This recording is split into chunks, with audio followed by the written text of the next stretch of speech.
So I always say, the same red flags you ignore in the beginning are the same red flags that will end your relationship. But the reality is sometimes the red flags don't look completely red. Like maybe they're burgundy or yellow, all right? And because of that, it causes a person to think, well, maybe this isn't really a big issue. Maybe this is something I can work with. But lo and behold, it still comes back to bite you in the butt. And we have to be very careful with overlooking or rationalizing past red flags. Now, let me make it very clear. I do not believe in the whole idea of see the red flag and run for your life. No, I believe in see the red flag, address it, and if it cannot be corrected, then you walk away. But again, there are some red flags that people don't understand the impact they can have on a relationship, more specifically long term. A lot of what I'm going to list out for you are things that maybe in that initial moment you feel like I can handle this. But I'm going to explain why you should not see it that way or view it that way. So one of the surprisingly toxic red flags that are out there is the idea or the person being too accommodating. All right. So here's what I mean by that.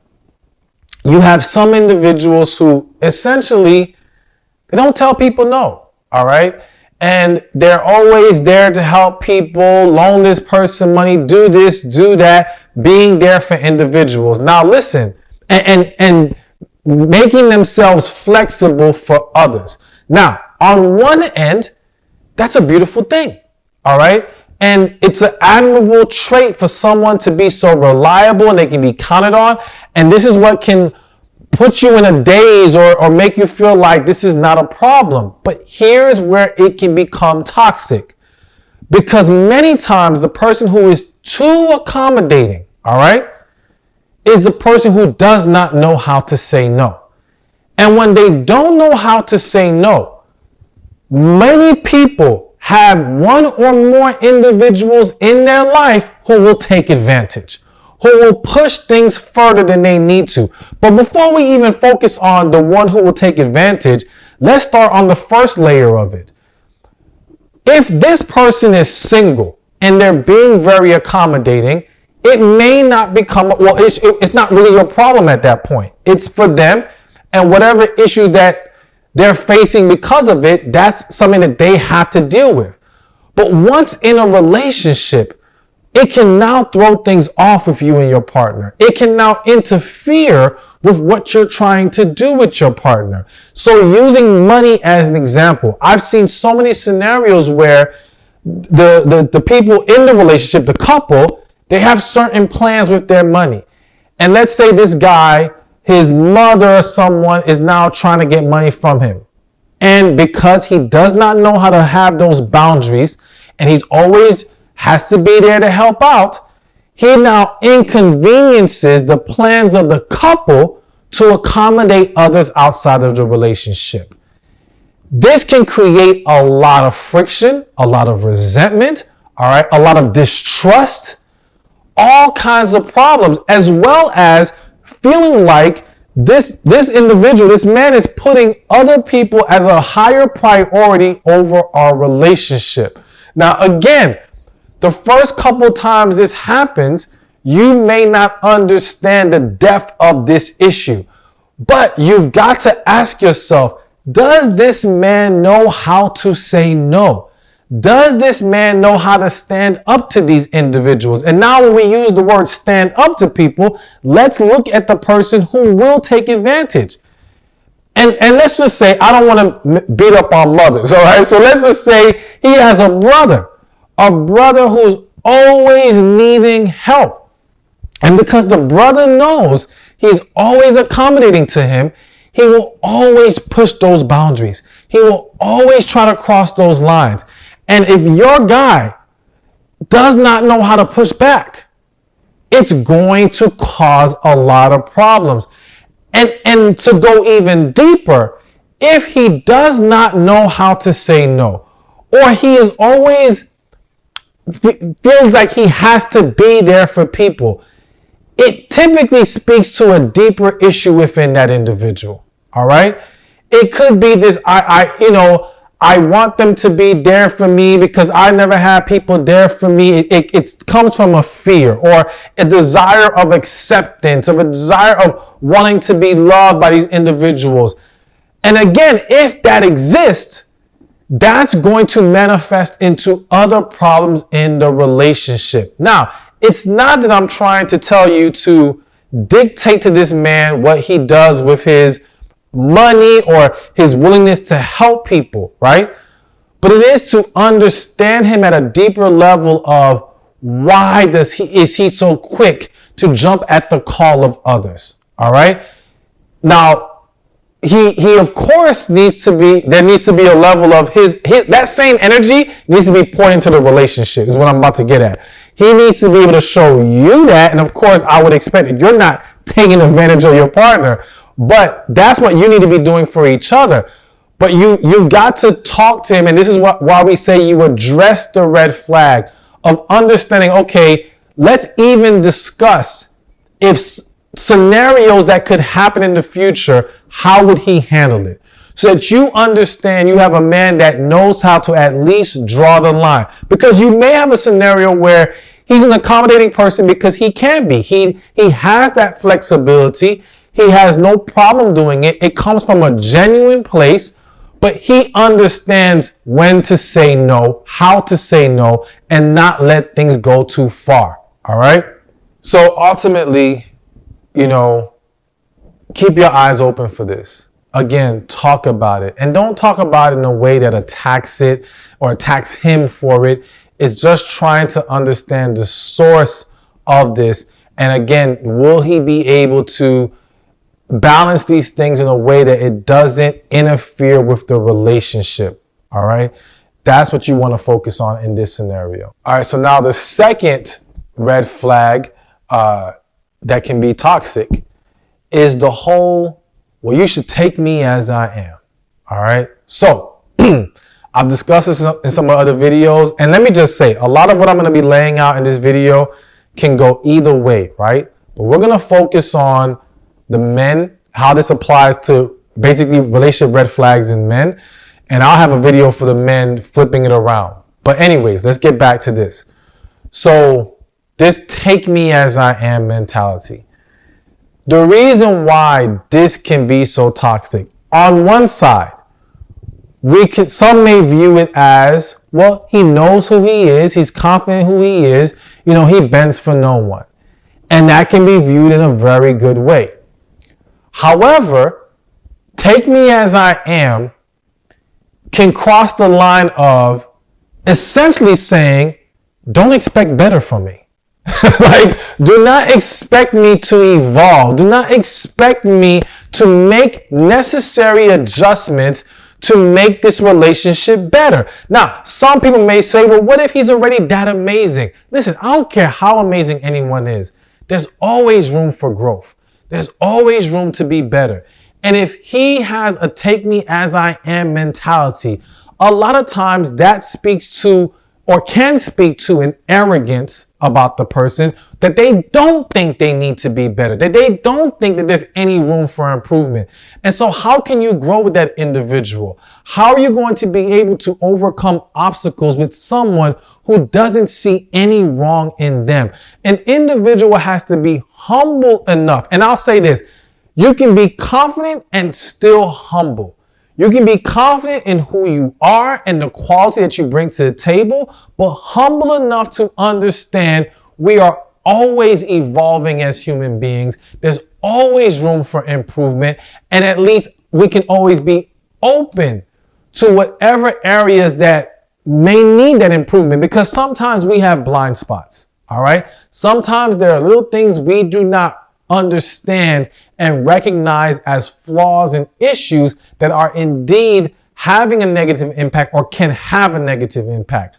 So you want to look for that person to have that level of humbleness to where, okay, I can see where I can be better here. So again, this is an issue that needs to be discussed, because there's gonna come a time in that relationship where things need to be adjusted. That's just the reality of it. And if he has that level of stubbornness, that's going to cause a lot of problems. A lot of problems. And I will say this, though I don't deviate, or I'm not changing my position that this is a red flag. But if you as a woman are going to overlook that issue and say, well, I love this man as he is, I actually don't need anything different from him, just know what you're signing up for. Just understand that you got to accept that this is what you're getting, and you can't think, well, he's just saying that now, he'll change later. No, he won't. Like, listen, I've seen marriages 20 years in, relationships 10 years in, and the man is still the same. And his mentality was, well, I gotta change. I've been like this from the beginning. She knew what she was getting. So don't fool yourself into thinking these are just words and no one actually stays the same. Some people will. And you got to be mindful of that. All right, so now on to the third red flag, so that's surprisingly toxic, is when he's too blunt. All right? So now, let me give this quick disclaimer. Excuse my language, but I'm a recovering okay? I used to be that extremely blunt person. So I'm a recovered. Let me say that. I'm not recovering. I've recovered, all right? I've long separated from that side of me. But once upon a time, I was that guy who was extremely blunt, all right? And what I can tell you with confidence is that very blunt people tend to look at their bluntness as there's nothing wrong because I'm just being honest. I'm just being real. You know, I'm not, they'll say, I'm not rude. I'm just real. No, you're rude. I was rude. All right. It was rude. And bluntness, again, I'm always going to give you two sides to this. Bluntness can be viewed in a positive light in the sense that, yes, this person is always very honest. There's no game playing here. They're going to quote unquote keep it real with me. And that can be refreshing, right? But the reason why this can be toxic and really is toxic is because picture this. You're with this man. He's very blunt, all right? And let's just say in the beginning, you like it, you find it attractive, and you even celebrate it to a certain extent. And all is good until the moment comes that something happens that you're sensitive to. And now that bluntness cuts you deeper. That bluntness is not what you needed in that moment. You needed more compassion. You needed more consideration.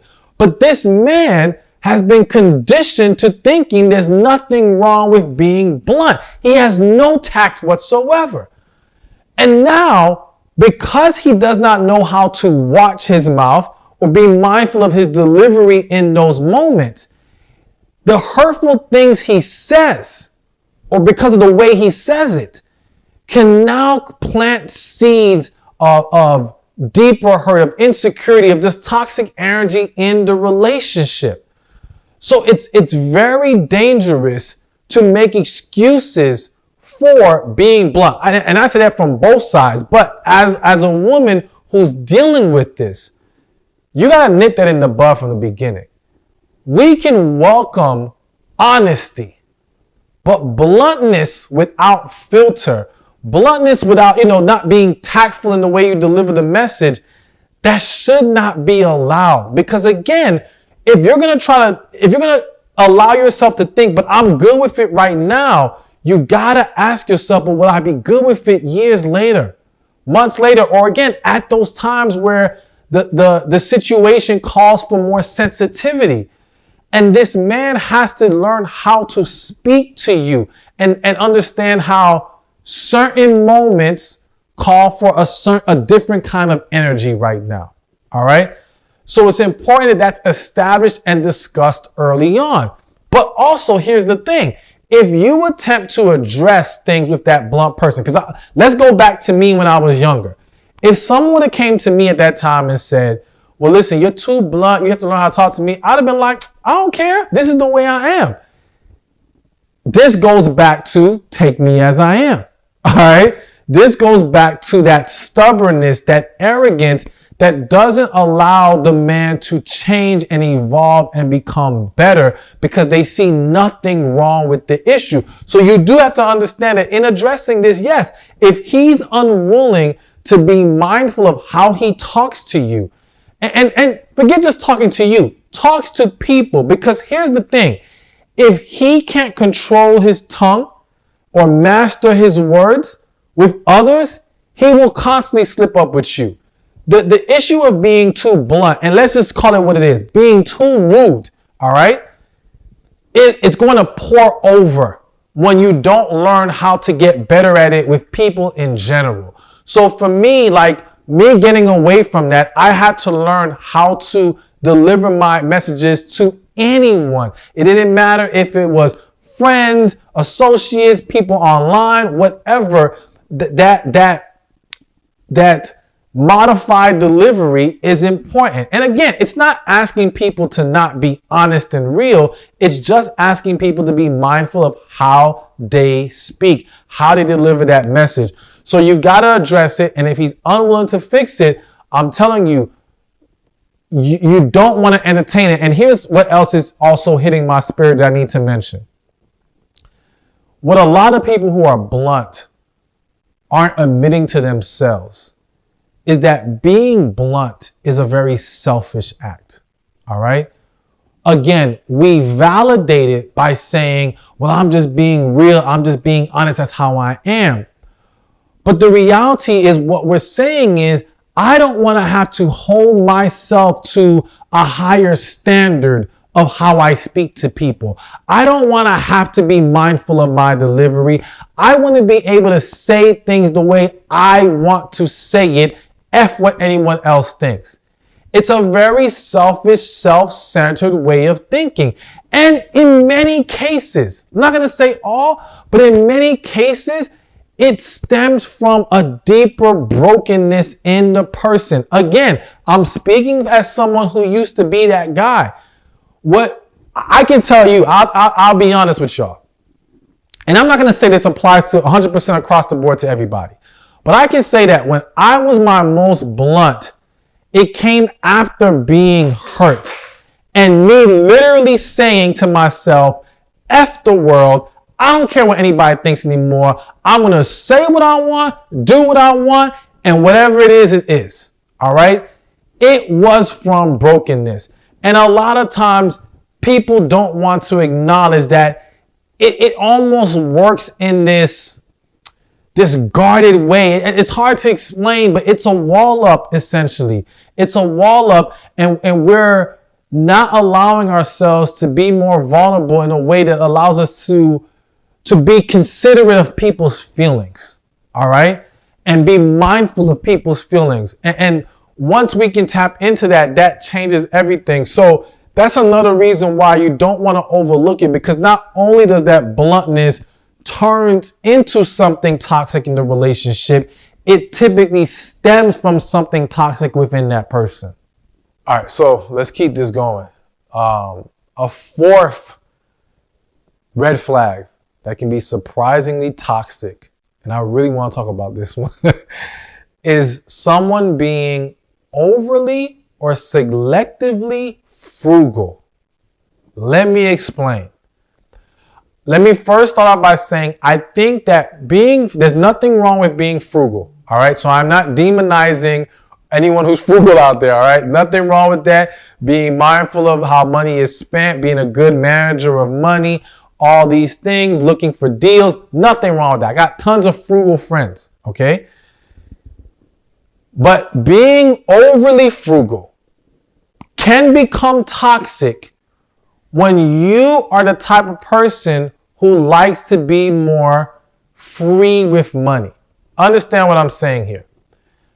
What I have observed in a lot of couples is trying to pair up an overly frugal person with someone who likes to be a little bit more free with their money, and I'm not saying reckless with money, though it can go to that level with some people, but I'm just saying that they like to enjoy the fruits of their labor, right? Whereas the frugal person might be more, no, we got to save, we got to budget. You know, they're sticklers for that stuff.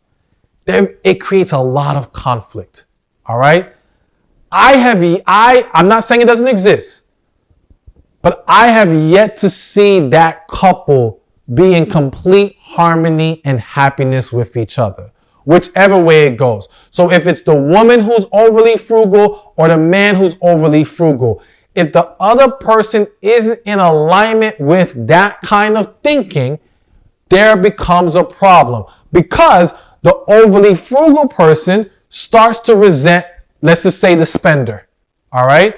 And to them, even though to the spender, I'm not being reckless, I'm just trying to enjoy myself and enjoy my money, to the overly frugal person, that might be reckless to them, all right? Like, it can get that bad. And to the person who wants to enjoy it, always having this person be a stickler for money can really start to piss them off and be a problem. So this is only a toxic red flag if you are not in alignment with that level of frugalness, or at least you are somewhere in the vicinity of the same financial mindset. All right. And listen, it's because success can be found among different mindsets with money. There are people who enjoy their money. They still, invest, save, all these things, but they might enjoy it more than some couples who may be, or people who are just overly tight with their money. Okay. So you got to consider that. So that's being overly frugal. But notice I said overly or selectively frugal. So here's another observation I've made that creates a lot of toxic relationships, is where the individual is only frugal when it comes to other people spending money but them. So essentially, they are frugal at the foundation of it in a general sense. But when they really want something themselves, they'll go spend the money on it. But when you want something, oh, it's too much. Oh, why we have to spend this? And what it really boils down to is they don't see the value in what you value. So let's give a little example. I've seen some, and of course, this issue again is more so you're already in a relationship or married to that person. But these are things you can pay attention to even while you're dating somebody. But an example I have is, let's say there's a married couple and the man is the frugal one, all right? And he's saving and they're budgeting, they're doing all this stuff. And then let's just say he's a man who loves to play video games. So when the new PS5, 6, I don't know, I lost count where it's at, right? When the new one comes out, oh, he finds the money for that. All right, he's quick to buy that. He'll drop $500, $1,000 on that, no problem. But then when his wife wants to, maybe it's take a trip, or maybe it's buy this purse, or whatever, it's, oh, we don't have the money. Oh, it's too much. Oh, you're wasting. But it's like, but wait a minute. You weren't like that with when you really wanted something. And this, I can't tell you how much problems this can create, because again, it can make someone feel like, one, they're being controlled in the relationship, like they're not allowed to spend money the way they want to, depending on how the setup is. It can create that resentment of, again, it feels biased and unfair, and all these different things. And so you have to have discussions about money mindsets. That's very important as early as possible. How do we view money? How do we view budgeting, saving? How do we view spending money on certain things? All right. And how do we set it up to where we don't have these problems and conflicts with each other, where we both can enjoy what we want to enjoy and have that balance of whatever financial foundation we need to set as well outside of that. But at the end of the day, yes, overly or selectively frugal can become a huge red flag in a relationship. All right, so now before I get to number 5, real quick, if you want to hear the best piece of relationship advice I've ever received for free, click below in the comment section or in the description. I'm going to give you a link so that you can get that information delivered right to your email. So definitely check it out. I have that for you. All right, but now number 5 on this list. And this one, probably I don't know if I would call this a surprisingly toxic red flag, but I want to discuss it anyway. And this red flag is an unwillingness to take accountability without deflection. All right. What do I mean by that? One, if the individual is not taking accountability for his actions early on, that's a problem regardless. And what you've got to do is you've got to pay attention. If you're not in the relationship or you're early in the relationship, it's not just taking accountability with you. Does he take accountability in his life in general? All right. If he doesn't, that's a problem. But it's not just not taking accountability, which is bad enough. But sometimes people will verbally take accountability, but they'll do so with deflection. It's like, yeah, you're right. I shouldn't have done this, but this person did this.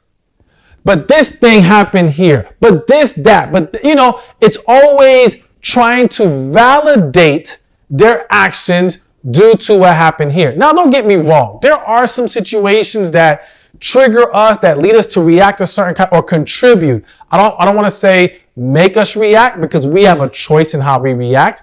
And that's part of taking accountability, is owning that we decide how we react to things. But granted, sometimes things can get the best of us.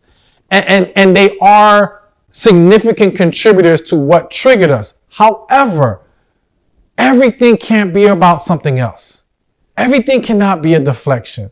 And if this man always has a deflection at the end of, I'm sorry, but, if you ain't do this, like, how are we going to get anywhere? Because in reality, it kind of shows they don't see them as the problem.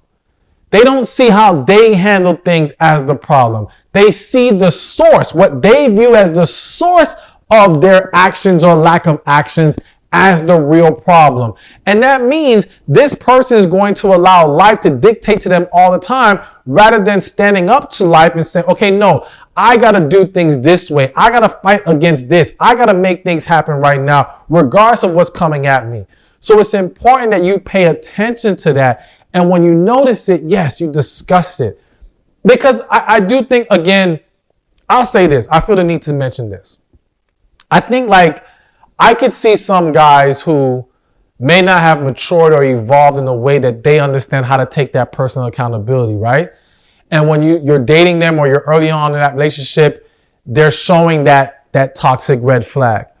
But when you address it, and everything is about addressing it in a loving, calm manner, not attacking them, not belittling them, addressing it in a way that just says, hey, I want this to be better if we can make this better.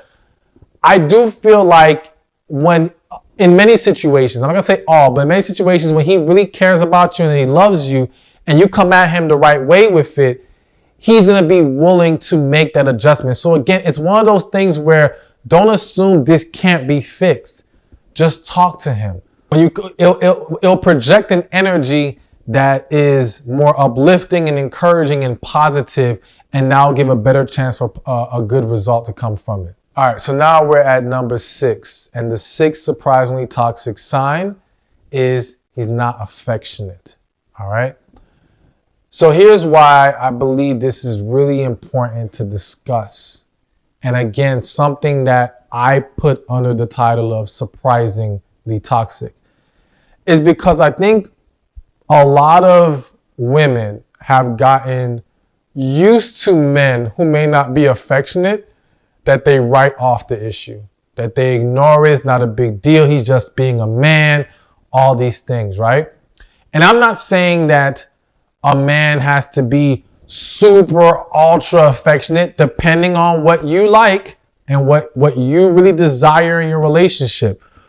But I think when you're dealing with a man who's not affectionate at all, you can't overlook that. Because again, this is one of those red flags where early on, you may feel like you can handle this. And early on, you may be okay with being the initiator of affection, all right? And being the one to just go get your hugs and kisses and all that kind of stuff. But over time, this is going to wear on you. Over time, you're going to want to see him initiate or reciprocate affection more often. And when he doesn't, it can make you feel less valued, less desired, all right? As well as one of the most common issues that I have seen in married couples is the complaint of the only time he wants to touch me is when he wants to have sex. So essentially, the man lacks any ability to be affectionate outside of just trying to warm you up for a couple minutes, if even that long, to get you going and get to the bedroom, all right? And again, a lot of these women complain because it's like, it makes them feel like that's all he ever wants, that she's just an interchangeable piece as far as who he can lay down with. And so now trying to correct that issue with this man who was always lacking in affection, it's going to be extremely difficult. You don't want to kick this can down the road. You have to address it early as possible. Also understand this. I'm a firm believer that someone not being affectionate is not really who they are. It speaks to a deeper issue. And this can apply to both men and women, but we're going to talk about men. A lot of times people struggle to be affectionate is people struggle to be vulnerable. It's people struggle to let someone in very close. It's people struggle with falling deeper for someone. Because listen, there are a lot of men who have been hurt, not just hurt in relationships, even hurt by their own mothers, hurt growing up, family members, whatever the case may be, abandonment issues, you name it. And this can sometimes manifest into struggles with intimacy. Some people, people handle things differently. Some people become very affectionate when they didn't get any affection when they were younger. But many people, possibly even more people, withdraw more. And they still want companionship, but they don't know how to completely go all the way in. And so it's important that, again, you address the issue, talk about it. But even if they say, it's just not who I am, I struggle with it, you've got to be able to say, listen, I need affection in the relationship. I'm going to need it later on down the road. So can we work on this? And if they're unwilling to even work on it, that's when you walk away. That's when you accept that this is just not going to go anywhere, because you will not be happy in the long run without this. You got to be real with yourself about what's important to you and what you need in a relationship, and make no excuses for it. All right, so now the last surprisingly toxic red flag in a relationship that we're going to discuss for today, because there's a lot of different things we could have discussed, but I wanted to pinpoint certain things. The last one is him being emotionally selfish. Now, I'm not confident in saying this is a common issue that women face, but this can happen. And what I mean by emotional selfishness is that, it can happen very much so, especially with a narcissist. What happens is this person wants you to be available to them emotionally when they need it. They want you to be able to hear all their issues and dump all their stuff on you. And they do it with the mindset of not considering how you're feeling right now. It's like, no. You need to put your issues to the side and just be here for me. But then when you need them there for you, it's not so much like that. They're not as accommodating. They're not as willing to hear you out. And you've got to pay attention to this, because again, I think that the reason why sometimes this can get overlooked as a red flag is because you may view his willingness to talk to you and emotionally open up as, well, wow, at least he's expressive and he trusts me to talk to me. And yes, that can be a great thing. But is he balanced in his approach? Is he dumping everything on you and making you responsible for making him feel better every single time? Does he know how to process things on his own in a way that doesn't overburden you? Does he know how to be mindful of, okay, well, you know what? She's tired right now. She has a lot going on right now. Let me put this to the side and tend to her in the moment. Does he show that balance? And again, it's something that both sides have to be able to do. But I've seen so many situations where women essentially become the man's therapist, the man's shoulder, but is not getting that in return. And when that happens, again, don't fool yourself into thinking it's okay or this will change later. This is just a rough patch he's going through. No, if you condition him to thinking, and this is another thing that can happen, you condition him to thinking you can handle your stuff on your own, right? But he gets to just dump everything on you, well, it's going to continue like that. So it's important that you establish balance early on and you make sure you're both pouring into each other, you're both there for each other, you're both being mindful of each other's emotions and mental state and mental health so that you guys never wear each other out with what's going on with life and stress and things of that nature. Hey, thank you for watching this video. Be sure to check this one out right here, and I'll see you there. So there's a quote that says, I can go days without talking to you, months without seeing you, but not a second goes by that I'm not thinking about you. And the reality is that when a man is really into a woman, when anyone